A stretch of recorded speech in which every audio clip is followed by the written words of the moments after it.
कि लम्हों ने खता की है, सदियों ने सजा पाई। पूरे दुनिया को जानने का सवाल है सर कि बड़ा चर्चा चल रहा है कि हिंदू वक्फ बोर्ड में क्यों आए। हिंदुस्तान में पहले वक्फ की शुरुआत गोरी ने की। यदि गोरी ने की, गोरी ने हिंदुओं के संपत्ति को लूटा और उसी में से 2 विलेज। कहां लिखा है? इतिहास है। इतिहास के पन्ने से आप नहीं लड़ सकते हो। ये जिन्ना को पाकिस्तान बनाने का जिम्मेवार मानते हैं या नहीं मानते? पहले इन लोगों से ये पूछ लीजिए। क्या आप भारत को एक मुस्लिम कंट्री बनाना चाहते हो? 1947 में जब जवाहरलाल नेहरू ने शपथ लिया ना प्रधानमंत्री पद का, तो यह संविधान नहीं था। उन्होंने गीता पर हाथ रखकर जो है शपथ लिया था प्रधानमंत्री का। उनको आप सेकुलर मानते हो कि नहीं मानते हो? पहला वक्फ मोहम्मद साहब को जिसने किया वो ज्यूज था, वो यहूदी था चेयरमैन सर, और उसका नाम मुखेरक था। उसने अपने 7 बगीचे मदीना में मोहम्मद साहब को गिफ्ट किए। वो ऊद के मैदान में मारा गया और उसके बाद मोहम्मद साहब ने उसकी प्रॉपर्टी को जब्त करके पहला चैरिटेबल वक्फ स्टार्ट किया।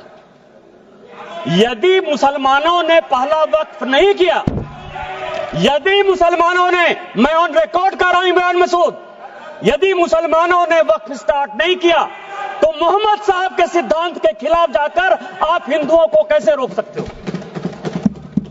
दूसरा सवाल यह है, यह मैं कोर्ट का आदेश लेकर आया हूं, एमपी वक्फ बोर्ड वर्सेस शुभम शाह, और यह 2007 का ऑर्डर है। जो भोपाल का मॉस्क है, भोपाल का, जिसको शहंशाहे मालवा कहते, शहंशाहे मालवा, ये राजा होलकर ने दान दिया वक्फ। हिंदू दान दे बहुत अच्छा, यहूदी दान दे बहुत अच्छा, लेकिन वक्फ बोर्ड में मुसलमान को छोड़कर कोई दूसरा कैसे हो गया?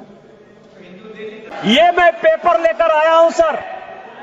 1910 में कांग्रेस पार्टी ने मुंबई से एक रिजर्व सीट जो मुस्लिम की गई, उससे जिन्ना को मेंबर ऑफ पार्लियामेंट बनाया।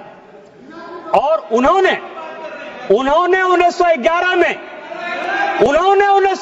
में मुसलमान वक्फ बोर्ड बनाया। ये प्राइवेट आदमी ने बनाया, जिन्ना ने बनाया, जिसने पाकिस्तान बनाया, और आज फिर वक्फ के नाम पर ये इस देश का बंटवारा करना चाहते हैं।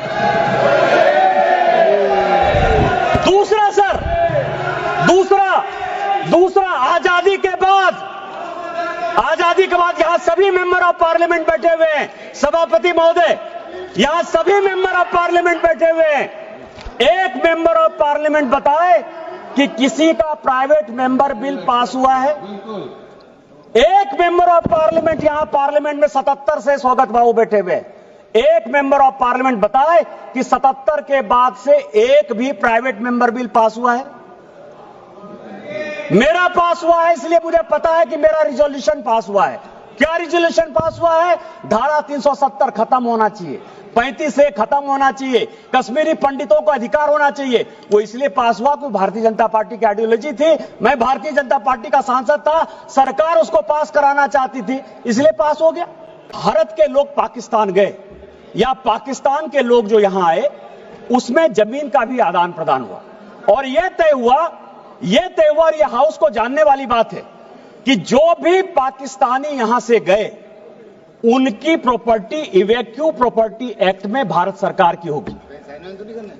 जो 1984 में राजा साहब बता रहे थे कि इवैक्यू प्रॉपर्टी एक्ट को क्या पाकिस्तान में जाकर, जो यहां से भाग के चले गए सर, जो कि इवैक्यू प्रॉपर्टी एक्ट या एनिमी प्रॉपर्टी एक्ट हो सकता था, उन सबों को पाकिस्तान जाकर उन लोगों ने कहा कि यह वक्त की संपत्ति है, क्या आप एनिमी प्रॉपर्टी को, और मैं होम मिनिस्ट्री के 5 आदेश लेकर आया हूं कि ये इवैक्यू प्रॉपर्टी एक्ट है और ये वक्फ ने ले लिया है, ये इलीगल है।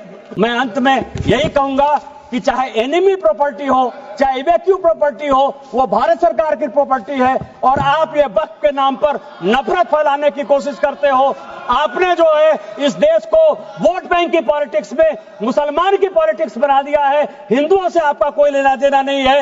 मैं अंत में केवल यही कहूंगा कि मैंने समंदर से सीखा है जीने का तरीका, चुपचाप से कहना, बहना और अपनी मौज में रहना, और अपनी मौज में भारतीय जनता पार्टी आगे बढ़ेगी, वक्त को पास करेगी और हम जो है हिंदू मुस्लिम के बंटवारा को नहीं होने देंगे, एक अलग देश नहीं बनने देंगे और इस कानून को पास कराएंगे। और संविधान का जो आर्टिकल 49 है जो ये कहता है कि कोई भी प्रॉपर्टी जो भारत सरकार की है, एएसआई की है, उसका रखरखाव भारत सरकार करेगी। हम एएसआई की संपत्ति आपको नहीं लेने देंगे। इस संविधान की रक्षा करेंगे, भारत की रक्षा करेंगे और माननीय प्रधानमंत्री जी के रहते सबका साथ सबका विकास के मापदंडों पर खरा उतरेंगे।